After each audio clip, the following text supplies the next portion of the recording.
Imagine la scène. Un homme, un prophète, marche aux côtés de son disciple. Soudain, le ciel s'ouvre, un tourbillon descend, et devant des yeux humains, un char flamboyant tiré par des chevaux de feu apparaît. Cet homme ne connaîtra jamais la mort. Il est enlevé directement au ciel. Cet homme, c'est le prophète Élie. Et ce moment reste l'un des plus mystérieux et puissants de toute la Bible. Si tu crois que Dieu agit encore avec puissance aujourd'hui et que rien n'est impossible pour lui, abonne-toi maintenant et partage cette vidéo pour que d'autres découvrent ce miracle incroyable. Pour comprendre la grandeur de cette scène, il faut d'abord revenir en arrière. Élie n'est pas un prophète ordinaire. C'est l'homme de Dieu qui a défié les faux prophètes de Baal sur le mont Carmel. Celui qui a prié et le feu est tombé du ciel. Celui qui a fait pleuvoir après 3 ans de sécheresse. Celui qui a vécu des moments de gloire, mais aussi de solitude et de fatigue, caché dans des grottes, découragé au point de vouloir mourir. Et pourtant, Dieu avait encore un plan pour lui, car le parcours d'Élie ne devait pas se terminer comme celui des autres hommes. Non, son départ allait être marqué par le feu et la gloire divine. La Bible raconte dans 2 Rois 2 qu'Élie savait que son départ approchait. 3 fois, il teste son disciple Élisée. À Gilgal, il lui dit « Reste ici, car l'Éternel m'envoie à Béthel. » Mais Élisée refuse. « Je ne te quitterai pas. » Puis à Béthel, Élie répète « Reste ici, car l'Éternel m'envoie à Jéricho. » Encore une fois, Élisée s'accroche. « Je ne te quitterai pas. » Enfin à Jéricho, même scénario.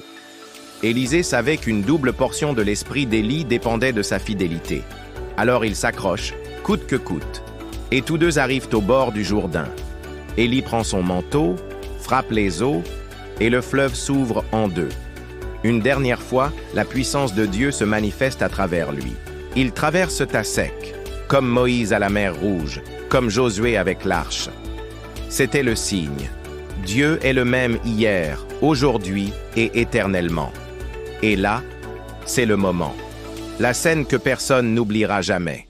Alors qu'ils marchent et parlent ensemble, soudain, un char de feu et des chevaux de feu apparaissent. Le ciel s'ouvre, le vent tourbillonne, les flammes jaillissent. Sous les yeux d'Élisée, Élie est enlevé par ce char de feu, aspiré dans les hauteurs célestes. Il ne connaîtra pas la mort comme les autres. Il est transporté directement dans la gloire de Dieu. Élisée crie alors « Mon père, char d'Israël et sa cavalerie !» Mais il ne voit plus Élie, seulement son manteau tombé au sol. Le feu représente la gloire et la sainteté de Dieu. Tout au long de la vie d'Élie, le feu a été un signe de la présence divine, sur le mont Carmel, sur les soldats venus l'arrêter, et maintenant, pour l'accueillir au ciel. Dieu honore ceux qui lui restent fidèles jusqu'au bout. Élie a traversé des épreuves, des découragements, mais il n'a jamais abandonné sa mission. Et Dieu lui a offert une fin unique, un départ marqué par la gloire, non par la honte. Élisée reçoit l'héritage. Le manteau tombé symbolise la transmission. Élie part, mais son esprit, son onction, se multiplient sur son disciple. Là est le secret de Dieu. Le feu ne s'éteint pas, il se transmet de génération en génération. C'est aussi un avant-goût de l'enlèvement. Élie est l'image prophétique de ce qui arrivera un jour à tous ceux qui appartiennent à Christ. Comme l'apôtre Paul l'écrit, « Nous ne mourrons pas tous, mais tous nous serons changés en un instant, en un clin d'œil. » Que pouvons-nous retenir de ce récit puissant? Reste fidèle jusqu'au bout, même quand c'est dur, même quand tu es fatigué. Accroche-toi à Dieu comme Élisée s'est accroché à Élie. Désire une double portion.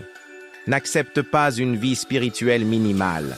Demande à Dieu plus de feu, plus de foi, plus de courage. Prépare-toi pour l'éternité. Comme Élie, nous ne savons pas quand viendra notre départ. Mais une chose est sûre. Dieu veut nous accueillir dans sa gloire. Élie est parti dans un char de feu. Mais son héritage continue encore aujourd'hui à travers tous ceux qui croient en la puissance du Dieu vivant. Et toi, es-tu prêt à recevoir ce feu, cette onction, cette foi qui change tout. Si ce message t'a touché, abonne-toi dès maintenant à cette chaîne. Active la cloche et partage cette vidéo à quelqu'un qui a besoin d'être encouragé. Laisse aussi en commentaire « Seigneur, enflamme ma foi, parce que le feu de Dieu n'est pas éteint. Il brûle encore aujourd'hui. »